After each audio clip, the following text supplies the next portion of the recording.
Hi, my name is Obi Okeke, aka Dr. Bugatti. Welcome to my first podcast. A little bit of background history.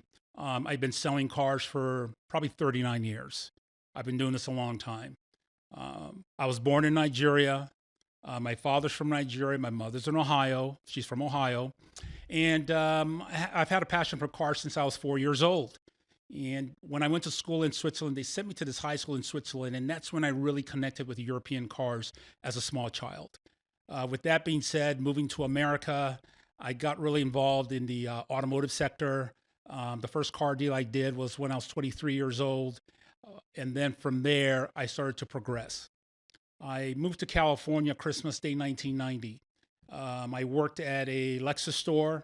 And then from a Lexus store, I went to a BMW store. From a BMW store, I went to a Mercedes-Benz store. And then from there, I went to a Maserati and a Ferrari dealership. Once I got involved in Ferrari, I met a lot of great clients. And it really opened up my world and showed me what could be done in the automotive sector. The experiences that I had on that journey was just absolutely incredible. So with that being said, the recession came and then I kind of went up on my own. And then, I was kind of burnt out selling cars because at Ferrari, Maserati, and prior to that Mercedes, I just worked a lot of hours. And I didn't know what to do. So with that being said, people started calling me. Hey, Obi, can you sell my Enzo? Hey, Obi, can you sell my Ferrari F50? Hey, Obi, can you sell my Ferrari F40? Can you sell my McLaren? So I realized, what, maybe something is there for me to do this on my own. Maybe there's a pathway for me to walk. So here we are. This is my first podcast. I've never done a podcast before. This show, rather, is going to be a show that I'll be talking about the automotive sector, the automotive market. I'll be talking about my experiences in regards to selling cars and my experiences dealing with clients. So we're going to start off with the red Bugatti 2012 Grand Sport. A few weeks ago, I got a call that a gentleman by the name of Ed Bolian from VinWiki, I guess everybody knows Ed, bought a 2012 Grand Sport. Ed and I ended up connecting because one of the things about that Grand Sport that he's got is I've got the spare key. Okay, I got the second key, Ed, and Ed knows. And I wanted to talk about that vehicle prior to Ed acquiring the car. That car I sold to Mayweather prior to the Conor McGregor fight. And this is what happened. I was in Vegas a week before the Conor McGregor fight with my wife. I get a call from a financial institution. The owner of the financial institution stated that he has a red Bugatti 2012 Grand Sport for sale. I said, hey, does that car belong to Birdman? He goes, Obi, it used to belong to Birdman, but I have it now. He says, do you have a client for the car? And I said, you know what, I might. It just so happened that day I was going over to Floyd Mayweather's house to discuss a potential deal. I get to his house, I get to Floyd Mayweather's house, and I said, hey, Floyd, there's a 2012 Bugatti Grand Sport, red on red, with about 5,100 miles. That's for sale. And I think we could get it at a good price. Floyd's like, oh my God, Obi, I don't want that car. You've sold me so many Bugattis. I'm not interested in that car. And this was like on a Thursday or a Friday, okay? A week before the Conor McGregor Mayweather fight. So with that being said, Floyd and I had some things to settle. And I'm up in his room.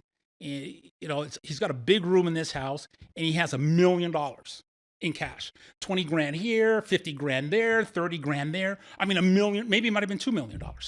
So he says, yeah, Obi, how much do I owe you? How much do you need? So he's grabbing money from all over the room, puts it in a pile, and he says, I don't want the car. So I drive back to LA.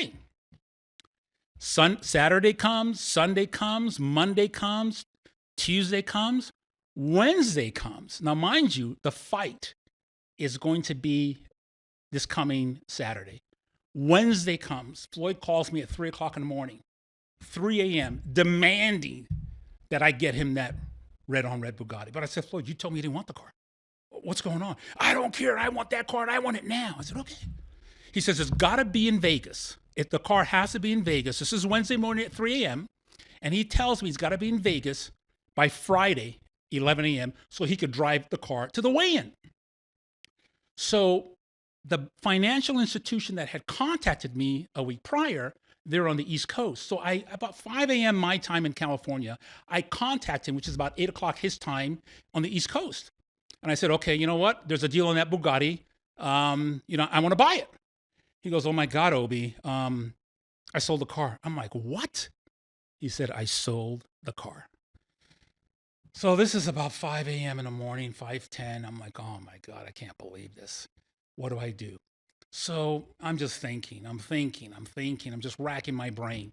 So approximately about 8:30 a.m., I call a friend of mine. He's a dealer.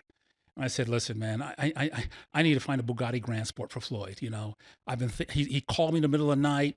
There was a red one that was for sale. And he told me he did not want it last week. Absolutely not. And then he calls me a few hours ago at 3 a.m. demanding that I get him the car. So my friend says, you know what, Obi? I bought that car. I'm like, what? That red Bugatti that you're talking about, I bought it. I'm like, oh my God. I said, let's make a deal. And he says, well, Obi, the problem is that the car's in Florida. It's in Fort Lauderdale, Florida. So by this time, we're talking about 8:30, 9 o'clock in the morning, California time, which is what, 8, 9, 10, 11, which is almost 12 noon Florida time. So we were able to locate a trucker. The transport that we located was Reliable Transport. We told Reliable, can you get this 2012 Bugatti to Las Vegas in 48 hours? Reliable said, hold on. They got back to us and they said, yes, we can do it. It's $19,000. I called Floyd and I said, Floyd, it's $19,000. He said, Obi, make it happen. Reliable had a truck in the area that was loaded with cars in Fort Lauderdale. They had to offload all those cars, go pick up that Bugatti with multiple drivers and make a beeline straight to Las Vegas.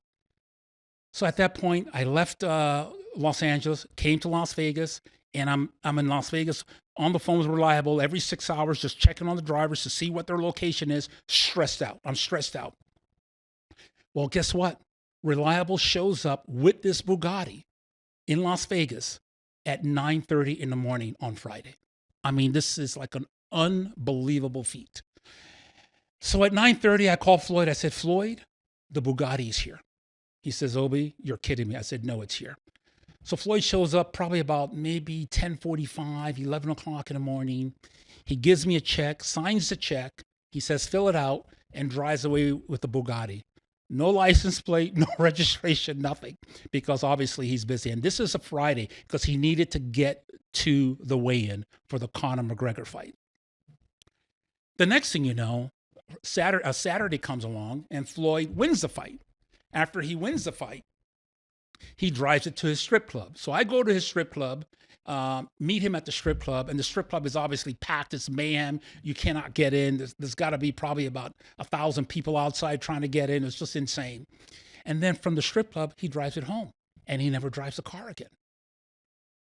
Life goes on. So the next thing he says is, Obi, let's send the car to the dealership for service because it had a few issues. I had the car picked up and flatbedded it to the Bugatti dealership. The Bugatti dealership then told me, Obi, this car needs about $150,000 worth of work. I'm like, oh man, here we go again. With that being said, I knew at that time, I knew the chief operating officer of Bugatti. I called him and I said, listen, Floyd's been an absolute advocate for the brand. He's done very well for your brand. Can you give us a break on this service bill? He says, you know what, Obi, I'm going to reduce it by $40,000. With that being said, he reduced the bill by $40,000. Floyd ends up selling the car, and then life goes on. Let's get back to Ed Bullion. Ed Bullion from VinWiki, him and I have gone back and forth. He's a really nice guy. I've never met Ed, but he's the current owner of the car. And I will tell you, that particular car is a very special car. It never belonged to Justin Bieber. It went from Birdman to Mayweather, and then I think from Mayweather it ended up with Little Uzi, and then from Little Uzi I don't know who it ended up with, but now it's with Ed. But that particular car is a very nice car. It was a show car at an auto show, and I think with the provenance and the history that it has, that car will do very, very well once all the bugs have been taken care of. The way that I look at the Grand Sports, the Bugatti Grand Sport, they only made 150 of them in various versions. Yeah, and I mean the Grand Sport, the Vitesse, whatever version that you may be thinking of.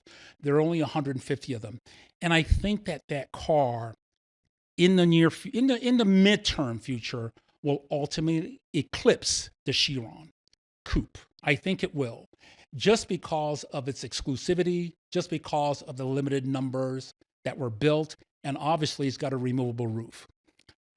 So besides that story, on this show, I'm going to be talking about a lot of other deals that I've done. Arnold Schwarzenegger's Bugatti, getting a US spec Enzo out of Abu Dhabi. So those are some highs. There are also some lows. Flying to Japan to buy an F50 and they flake on you.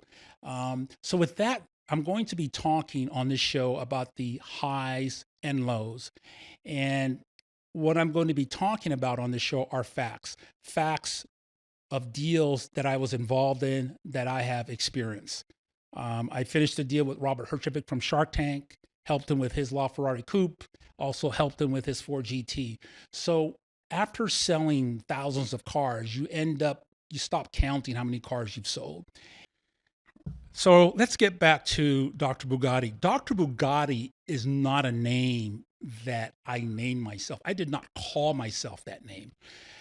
After I sold the third, it was the third Bugatti that I sold to Mayweather. And you know what? Mayweather's name is going to come up a lot because I've done deals with him for more than 10 years, and it's been over 60 transactions. So, I know some of you guys are going to say, "Golly, you're just talking about Mayweather." It comes up a lot, but I'm going to also there's a lot more content. There's a lot more stories from a lot of other people, But let's talk about Dr. Bugatti. So after I sold the third Bugatti to Floyd took me and he posted the sale. He posted it on Instagram. When he posted it on Instagram, my wife and I are in our office and we got 600 phone calls in 1 hour. And I'm trying to look at the website and our website crashed. So this is how it happened. We're answering the phone. I'm saying, "Thank you for calling," hang up, "Thank you for calling," because we could not handle the flow. And then the website crashed. So I'm on the phone trying to talk to my IT guy. And I said, "Listen, our website's crashed." He says, "Yes, Obi, let me check on it. You got too much traffic. You need beefier servers." So with that being said, I'm trying to answer as many calls as I can. My wife's just trying to answer as many calls as she can. And what had happened is that all these people were calling, "I want to talk to the man that sold Mayweather the Bugatti. I want to talk to the Bugatti man." However, this lady calls and she says, "I want to talk to Dr. Bugatti." And when she said that, I was struck. It just struck a nerve. I hung up the phone. I hop on my laptop. I go on GoDaddy to see if the domain is available. Dr. Bugatti is available. I bought that domain. Now I got to go to Instagram, hoping that handle is available. Dr. Bugatti was available. So I asked him to replug Dr. Bugatti, and I went from 0 followers to 3,000 followers in 25 minutes. And that is how Dr. Bugatti was born. So to take a step back, my passion is cars. I've been passionate about cars since I was 4 years old. I live cars, I dream cars, and besides cars, I love people. So for me, the automotive business was a perfect marriage. With this show, you're going to learn. I'm going to teach you and talk to you about how deals are done. I'm going to talk to you about what you need to do if you're stuck, and I'm going to talk to you about how I handled a lot of situations. Give you an example, which will come on another show.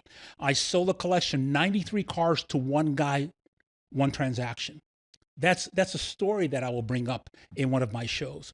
So with this podcast, videocast, whatever you want to call it, with this show, I'm not a podcaster. I'm not an entertainment guy. I am just a car guy. This is all I do is I live and I breathe cars. So with this show, I am hoping that you, the viewer, will be able to watch this show and walk away with something, walk away with facts, walk away learning something, walk away saying, "You know what? I saw Dr. Bugatti. on that show, and I learned this and I learned that. So my goal for this and more episodes that will be coming is to educate the audience and tell my stories of my experiences of real transactions that are factual. I just want to say thank you. This is my first show. I've never done a podcast before. So thanks again, and we'll see you on the next episode. Enjoy your day.